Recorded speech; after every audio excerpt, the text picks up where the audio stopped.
Have you ever wondered, I'm doing all these things, and what will remain when I'm no longer here? Have you ever felt like you're trying every single day, yet deep inside there's still an emptiness as if you're only living for today without knowing what tomorrow will say about you? I've met so many people like that.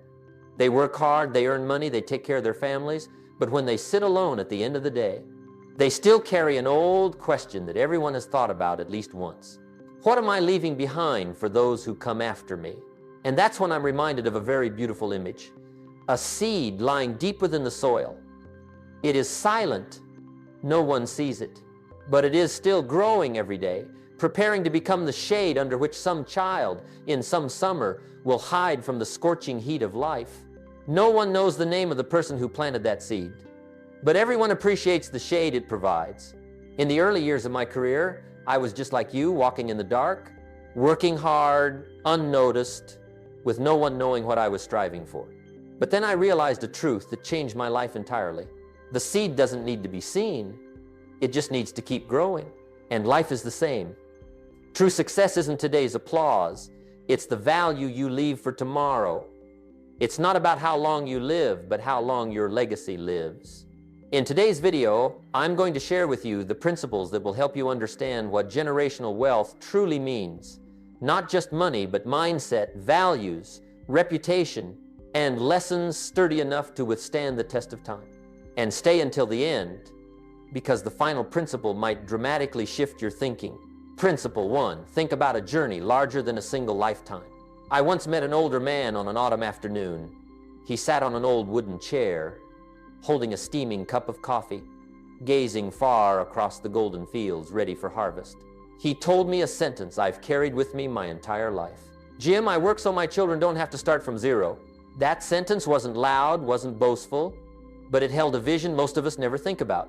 It made me pause and look deeper into the meaning of a human life. Because most of us think only about today, occasionally about tomorrow, but very few think 20 or 50 years ahead. Yet the wealthy, those who are truly rich in wisdom and values, always live with the belief that their lives do not end with themselves.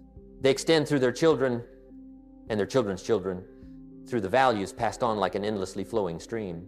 I used to be a young man who only thought about this week, this month. I worked hard, very hard, but my goals were only long enough to see the next step, never the full picture. And that's what caused me to repeat the same mistakes. Earning money just to live, instead of building something greater than myself. Then one day I realized a simple truth. If you don't think far, you can't go far. Life doesn't reward haste.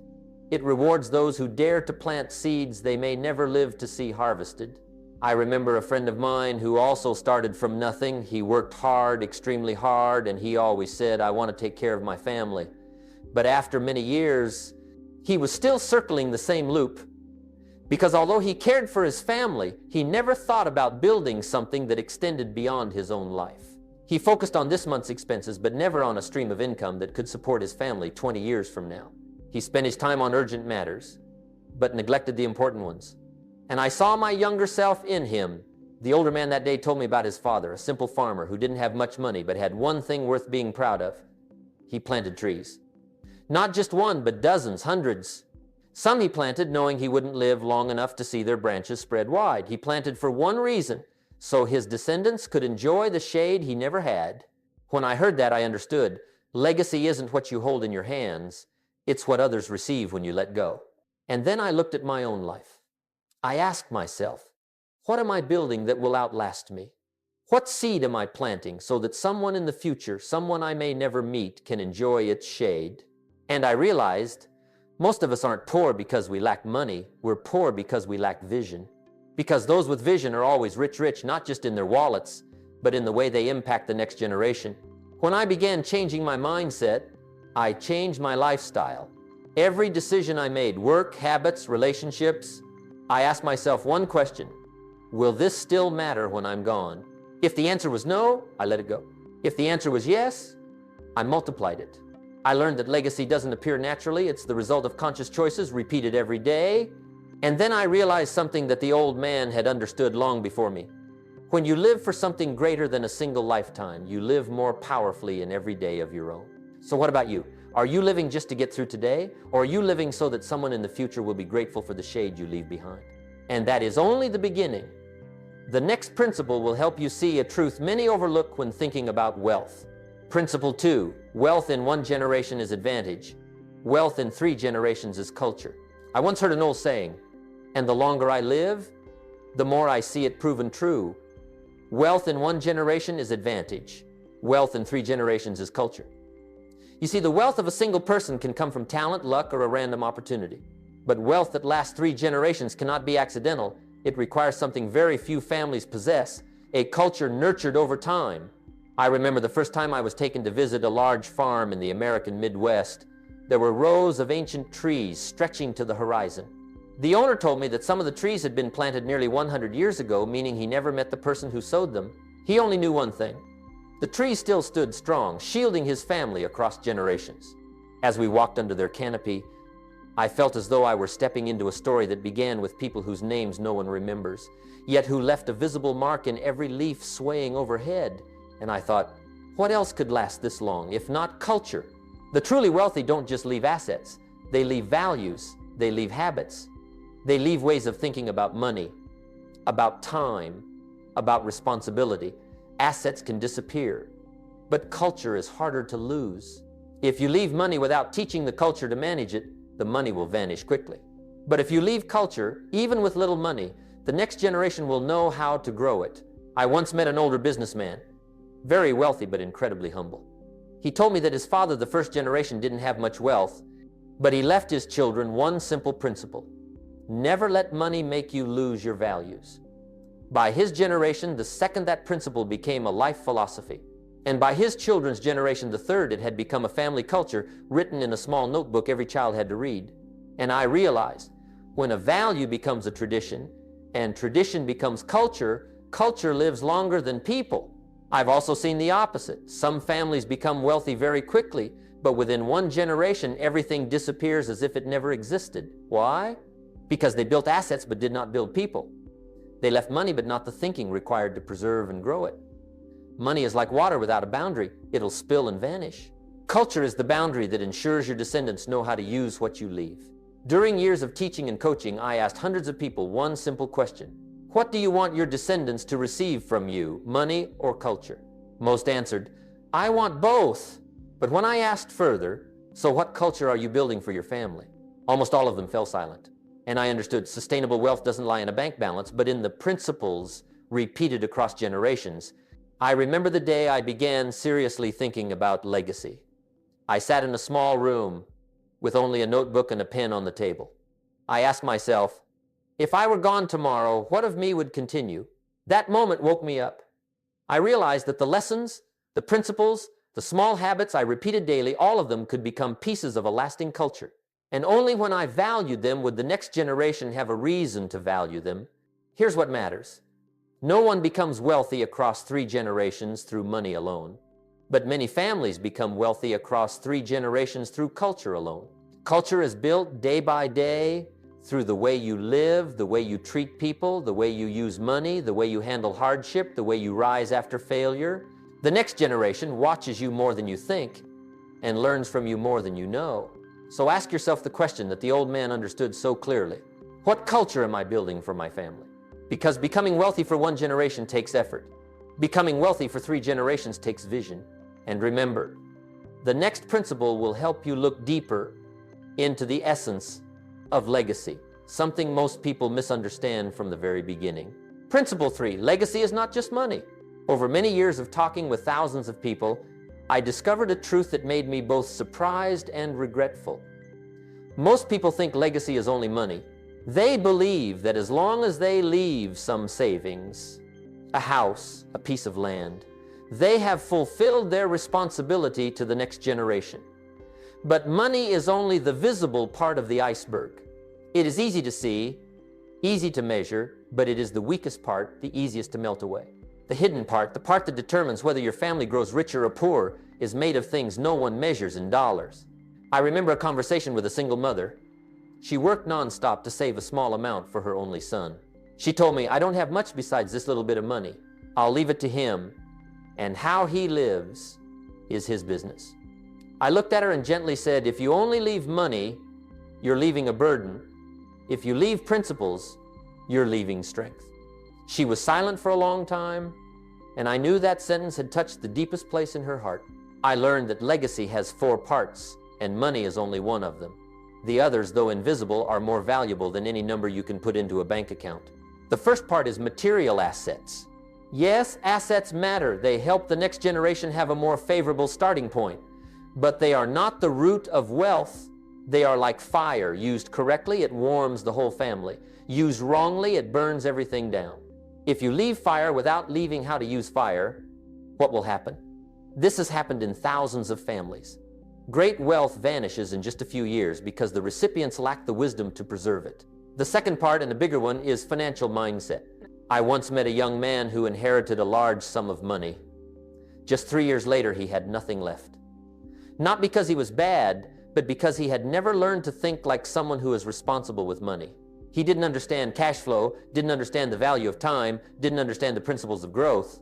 He thought being rich meant having a lot of money, but in reality, being rich means having the mindset that knows how to make money work for you. If you leave this mindset to your children, even if you can't leave much money, they can still create wealth. And if you leave money without leaving the mindset, that wealth will disappear faster than you think. The third part, life values. I've seen many people fail, not because they lack money, but because they lack the values to protect their lives from temptation. Principles like honesty, discipline, responsibility, frugality, gratitude may seem simple, but they are the foundation of every lasting success. A child taught to take responsibility will be richer than a child who receives money without understanding its value. Strong life values are the compass every family needs, because when storms come, money cannot keep people standing, but values can. And the fourth part, reputation and relationships. Do you know what makes me grateful to my parents? Not money. It is the reputation they built throughout their lives. When I was young, some doors opened for me, not because I was talented, but because people respected my parents. Reputation is the most enduring currency a person can leave behind. A family with a good name will have more opportunities, receive more help, and be trusted more. And relationships? They are the network that supports an entire family across generations. One introduction to the right person, one helping hand at the right time. Those are things money cannot buy. When I understood this, I began to change the way I lived. I didn't just ask, how much am I leaving? But also, what am I leaving?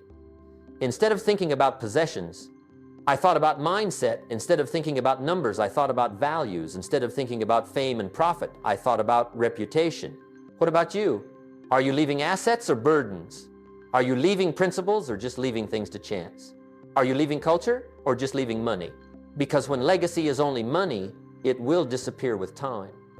But when legacy is values, it will outlive you.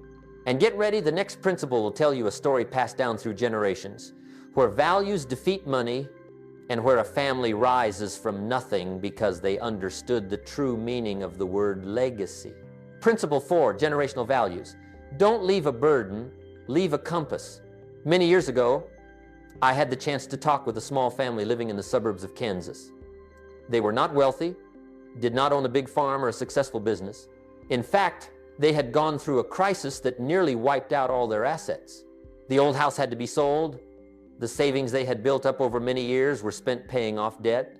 They were left with nothing but their 2 bare hands and a deep belief that they had to rebuild their lives, not just for themselves, but for their children. One evening, as we sat around a small wooden table with peeling paint, the father said something to me that I still remember clearly to this day. Jim, we can't leave wealth for our kids, so we leave values. He spoke slowly, with eyes that were not sad, but full of determination. In those eyes, I saw something money could never buy: a foundation on which any child could stand firmly to rise.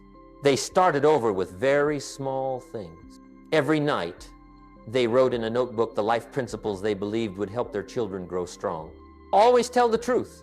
Always have a plan for tomorrow. Always set aside a small part to save. Always keep your promises. No large sum of money was passed on, but there was a notebook that grew thicker year after year, filled with the values that family believed in absolutely. And it was that notebook, not any assets, that helped the children in that poor home grow into responsible, principled people who ultimately built lives far more prosperous than their parents. I have seen many families grow rich and then become poor again. But I have also seen families who were poor in money but rich in values, and they are often the ones whose next generations are the most successful.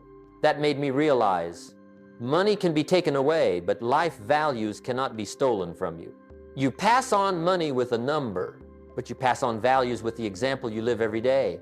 That father told me he had once made a big mistake, working himself to exhaustion to provide for his kids, but his children didn't learn anything from those silent sacrifices.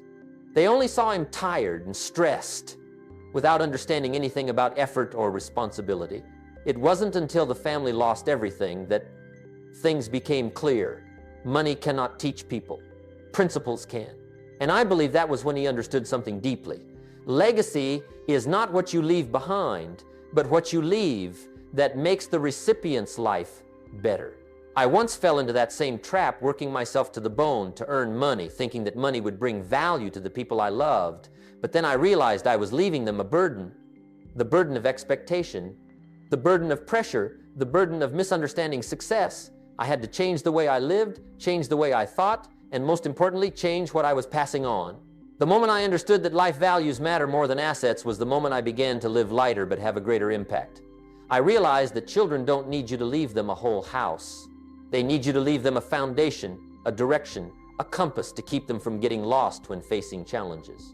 Ask yourself, if you were gone tomorrow, what in your life would be strong enough to keep on living? Not the car, not the house, not the numbers in your bank account, but the attitude you bring to life, the way you get back up after failure, the kindness you sow into others, the principles you live by every day. Not everyone can leave a lot of money, but anyone can leave values. And it is those values, not assets, that will carry the next generation through life's storms. And that is why the next principle is very important, because it talks about the biggest mistake most people make when they think about legacy, a mistake that makes many families believe they are doing something good, but inadvertently end up harming their own children and grandchildren. Principle 5, mistakes in thinking about legacy. Through many years of working and talking with thousands of people, I noticed something very strange. Most mistakes in leaving a legacy don't come from irresponsibility, but from love expressed in the wrong way.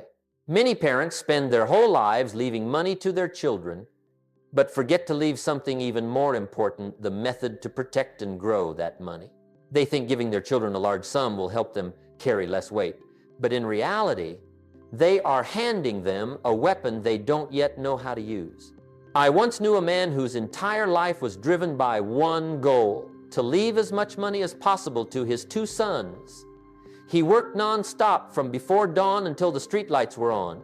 He saved every penny, cut every expense, just to make sure that when he left this world, his children would not suffer the way he once did. When he passed away, his 2 sons did receive more money than anyone in the family had ever had. But just a few years later, that money was gone, not because of misfortune, but because of a lack of wisdom. The 2 boys grew up not understanding the value of work, not understanding the difference between assets and liabilities, not understanding that money always flows toward the person who knows how to manage it, and then they turned their blame back on the very person who had left them that wealth. But the truth is, it wasn't their fault. The problem was that they had been given assets, but not given principles. There is an image I always remember. If you give a boat to someone who has never learned to swim, they think they are safe until they are out in deep water. Assets without skills are like a boat without oars. At first, things seem peaceful, but then the current of life carries them away, and they don't know how to return. I've also seen families grow rich very quickly and then become poor within a single generation. They left houses, cars, businesses, but they didn't leave any kind of principle handbook, no rules about saving, no habits of investing, no financial discipline, no core life values. And as you know, big assets cannot substitute for small foundations. Without a foundation, everything collapses. An old friend once told me, "Jim, I want to leave my children the things I never had." And I asked him in return, "What about the principles you do have? Are you leaving those?" He went silent, because like many others, he thought assets were the greatest gift. But I had learned that principles are the most important gift.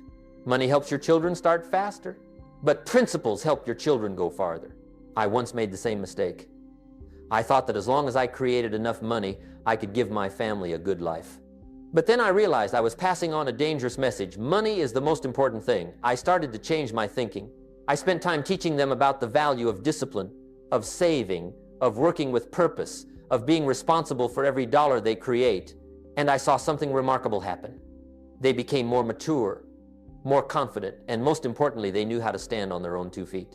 Ask yourself honestly, what do you want your children to receive from you, money or the ability to create money?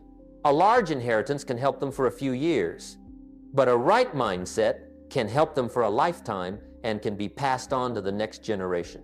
That is why this principle is so important. It breaks the most common misunderstanding about legacy, and it prepares you to step into a deeper understanding, one that the wealthy have known for a very long time.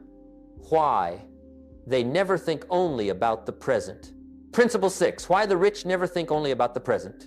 When I was young, I often wondered why people who are truly wealthy, sustainably wealthy, wealthy across generations, always seem calmer than those who were just worried about getting through this month. They worked hard like everyone else, but they weren't swept up in the whirlwind of urgent things. They made decisions that seemed slower, yet were more accurate. And what amazed me most was this. They always talked about what would happen 10, 20, even 50 years from now, as if the future were a field where they had already planted seeds. Once, I asked an older entrepreneur why he spent so much time building things he might not live long enough to see fully mature. He looked at me, smiled gently, and said, "Jim, those who go before plant the trees, those who come after enjoy the shade. I don't plant trees for myself. I plant them so my descendants will have a place to stand firm." That sentence was like a cool breeze blowing through the hot and impatient years of my youth. It reminded me that there are things you do not to see the result, but so that others can benefit from them. I've met many people who think only about the present. They focus on this month's bills, this month's salary, the small things that fill today, and I understand their circumstances force them to live that way. But because they only see one step ahead, they constantly feel tired, worried, running without ever arriving. They live like someone crossing a desert, only feeling the heat beneath their feet, unable to see the oasis in the distance. Those who are rich in wisdom are different. They walk more slowly, not because they are passive, but because they see farther. They don't ask, how do I get through today? They ask, what am I building for the next 20 years? How will this choice affect the next generation? Will what I do today become shade for someone in the future? I once accepted an invitation to visit a family business that had existed for more than 60 years. What impressed me wasn't the machines or the revenue, but the wall covered with black and white photos, generations who had built the company from its earliest days. The founder wasn't rich while he was alive, but he left behind mindset, discipline, and standards. The next generation expanded, and the generation after that preserved and developed what they received. And you know what? It all began with a man who didn't think about this month's gain, but about the legacy of 50 years later. I once made the same mistake many young people make. I waited for quick results. I wanted the tree to bloom before it had time to grow roots. I wanted achievement before maturity. But life taught me that everything lasting needs time, and only those who see far enough are patient enough to wait. You can't have shade the moment you plant a tree. You have to water it, tend it, and protect it from storms. And the rich, the truly rich, always understand this. I realize that the reason they don't think only about the present is because they aren't living for just one lifetime. They live for a longer journey, a wider stream, where each generation is a link that continues the work of the previous one. They understand that money can be lost, but the foundation of life, discipline, mindset, values, once built over many years, will outlast them. What about you? Are you living like someone who plants a tree and expects shade immediately? Or are you living like someone who knows shade is reserved for those who are patient and have vision? A simple but very important question. What are you building today that the next generation might be grateful for? When you begin to think beyond a single lifetime, every decision in the present becomes wiser, and your life doesn't just get longer in years, it becomes deeper in value. And that is exactly why the next principle is so necessary, because it talks about what you can start doing today in specific and practical ways to begin building a true legacy for your family. Principle 7, build legacy starting today, not when it's too late. I have met many people who say, when I'm better off, I'll start thinking about legacy. But they don't realize that this very thought is already a barrier. Because legacy is not something you leave at the end of your life. Legacy is something you build every day through the smallest choices you make today. No one can wait until they are stable to start thinking about the long-term future, because that so-called stability almost never arrives at the perfect time. One afternoon, during a talk in Southern California, I met a young man sitting in the back row. After the session, he walked up to me and said, "Jim, I want to build a legacy for my family, but I don't have anything in my hands yet." I looked at him and smiled. "You don't need to have everything to start. You just need to start so that one day you can have everything." What I said wasn't empty motivation. It was a lesson I had paid for with my own years of confusion. Building legacy does not start with money. Building legacy starts with awareness. But once awareness changes, actions must follow. And if you want to leave something lasting for the next generation, there are 4 things you can start doing today. The first, build assets that create cash flow. Cash flow is like a small stream that never stops flowing. It isn't loud, but it's steady. You don't need a big business. You don't need a massive estate. You just need to start with a small investment, an asset that generates passive income, something that can sustain itself without depending on you. I know people who started with a single small rental room, with one vending machine, with a small piece of land. It doesn't matter what the first asset is. What matters is that it flows. Because cash flow is the foundation of freedom for the next generation. Without it, the next generation only receives a burden. With it, they receive a head start. The second, create a family philosophy notebook. I deeply love the image of a notebook passed down from generation to generation. Not expensive, not luxurious, but filled with the life principles that helped a family stand firm through hardship. You can write in it the lessons you've learned year after year, how you overcame a crisis, how you managed your money, how you kept your promises to yourself, how you treated others with kindness.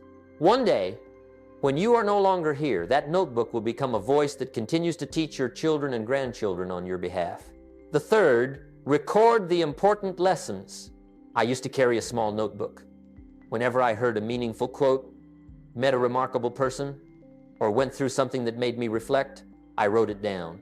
Over time, those lines became a map for my future. You can do the same for your family. Don't let valuable experiences live only in your memory and disappear. Turn them into legacy. And the fourth, build something your descendants can be proud of. It doesn't have to be a business. It can be a good habit maintained across generations, a strong value, a beautiful story of kindness you once acted on, a standard that everyone who bears your family name is expected to live up to. Pride is an invisible asset, but it has far greater power than money. It creates motivation, it creates identity, it creates family culture. I have met many people who regret realizing they started too late, but I have never met anyone who regretted starting early. Because when you start building legacy today, you are also building yourself. You make each day more meaningful, each action more purposeful, each choice deeper. Ask yourself a very simple but weighty question. 20 years from now, will what I did today be legacy or waste? The answer will determine whether you are building a future or just getting through the day. And once you understand how to build legacy starting today, you'll be ready for the next principle, a symbolic and powerful one, where legacy is compared to a torch passed from one generation to the next. Principle 8, the passing torch. Each generation must hold it brighter. I once attended a small ceremony at a high school many years ago. It wasn't a grand event, just a traditional ritual where the senior class passed on the torch of honor to the class below. The torch wasn't lit with real fire, it was only symbolic, but its meaning was profoundly deep. When the last student of the graduating class placed the torch into the hands of a younger student, he said a sentence that I still remember to this day. "We've kept it as bright as we could, now it's your turn to make it shine brighter." That moment left me speechless, because I realized life, family, career, all of them are journeys of passing down a torch. Each generation does not begin in complete darkness. We begin in the light that the previous generation tried to preserve. That light may be faint, it may flicker, or it may be radiant. But we all share the responsibility to make it brighter before passing it on to those who come after. I've seen families where the torch is carefully kept through every generation. The first generation builds principles, the second generation expands values, the third generation develops assets and culture. And then one day, People begin to speak of that family with a special sense of respect as a symbol of endurance and long-term vision. But I've also seen many families drop the torch as soon as they grasp it. They are handed assets but don't understand value. They are given freedom but don't understand responsibility.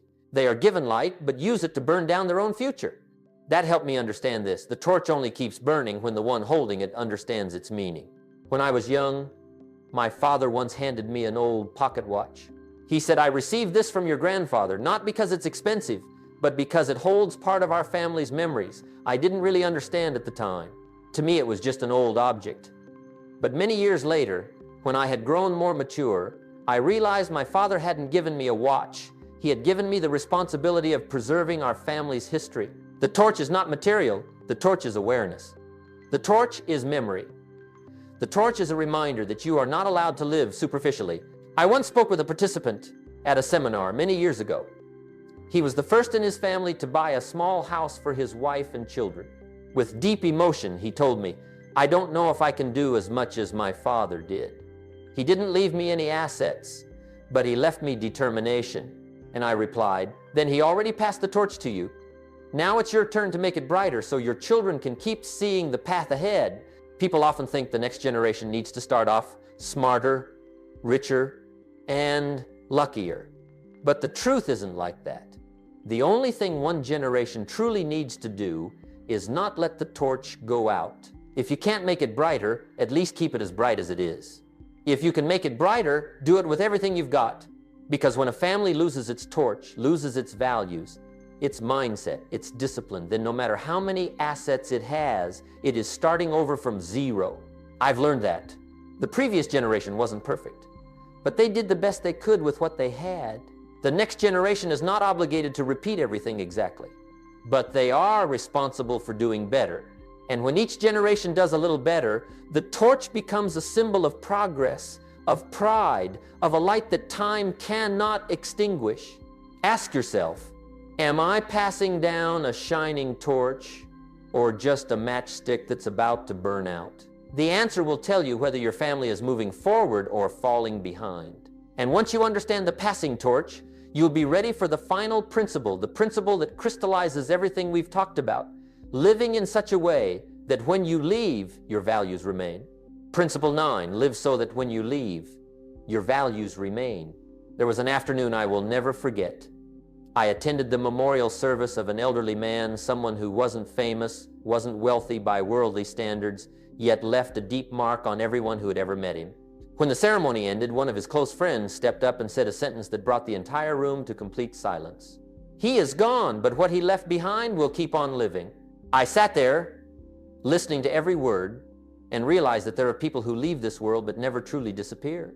They live on through the principles they planted, the people they touched, and the values they held firmly to all their lives. That made me ask myself, what makes a person's life continue after they're no longer here? Not their bank balance, not their car, their house, or the possessions they once owned. All of that will fade, change owners, and become distant memories over time. But a right value, a deep lesson, a good habit, a strong life principle can continue to exist through many generations. I remember the story of one of my old teachers. He didn't leave a large estate to his children, but he left them 3 things: discipline, gratitude, and the capacity for tireless work. When he passed away, people didn't stand up to talk about how much money he made. They talked about how he faced adversity, how he kept his promises, how he helped others when no one was watching. And I realized, life values are the true unit of measurement for legacy. Some people leave behind a bad name. Some leave behind emptiness. But there are also those who leave behind meaning. I once spoke with a woman who had gone through many losses. Her husband passed away when their son was only 10 years old. Before he died, he left his son just one sentence: become the kind of man you'd want others to remember. No money, no property, no long, complicated advice. Just one sentence. But that sentence became the compass for that boy's life. He learned to live with kindness, with courage, with responsibility. Many years later, when I met him again, he told me, "I don't remember much about my father, but I live by the words he left me." And once again, I understood that legacy doesn't need to be big, it just needs to be right. I've had to face this question in my own life as well. Jim, will what you teach still matter when you're no longer standing on stage? And I always answer, I don't teach to be remembered. I teach so people can live better. If one sentence I say leads someone to change a habit, change a way of thinking, change their future, then even if one day I'm gone, that goodness keeps on living. You see, life is not measured by how many years we live, but by how many people become better because we existed. And legacy is not in what you accumulate, but in what you plant. Ask yourself a truly deep question. If I left this world tomorrow, what of me would continue to live? If the answer is money, it will soon disappear. If the answer is shallow fame, it will fade with time. But if the answer is values, principles, love, kindness, then you have lived a life that time cannot erase. Don't wait until the end of your life to think about legacy. Think about legacy in every choice you make today, because every right action you take, every lesson you share, every example you leave behind, all of it is quietly writing the story that the next generation will tell about you. And that is also why we need a conclusion where all the principles are tied together into a single message. Legacy is not what you leave behind, it is how you live every day. As we come to the end of this video, I want you to pause for a moment and look deeply into your own life. All the principles we've explored together from a vision beyond a single lifetime, the culture of wealth, financial mindset, life values, to the torch passed through generations, all lead to one very simple yet incredibly powerful truth. Legacy is not what you leave after you're gone. Legacy is how you are living right now. You don't need to be wealthy to leave something for the next generation. You just need to live by principles that make your life worth learning from. You can start with a small habit, a notebook of lessons, a kind act, a principle you hold to every day. And then, over time, those small things become the foundation of something time cannot erase. Remember this: one right word at the right time can change a life. One right decision can change the future of an entire family. And one strong life value can outlive any human lifespan. So before you leave this video, I want you to ask yourself, what do I want the next generation to remember me for? Your answer will determine where you begin building your legacy. If today's principles spoke to you, hit like and subscribe to continue this journey with me, where we don't just learn how to succeed, but also how to leave something meaningful behind for this life. Share in the comments. Which principle in this video made you think the most? And before we finish, I want to leave you with a quote I deeply believe in. You and I both have a gift. It's called today. Use it wisely. I truly appreciate that you stayed until the end of this video. See you in the next lesson, where your journey of building value will keep growing day by day.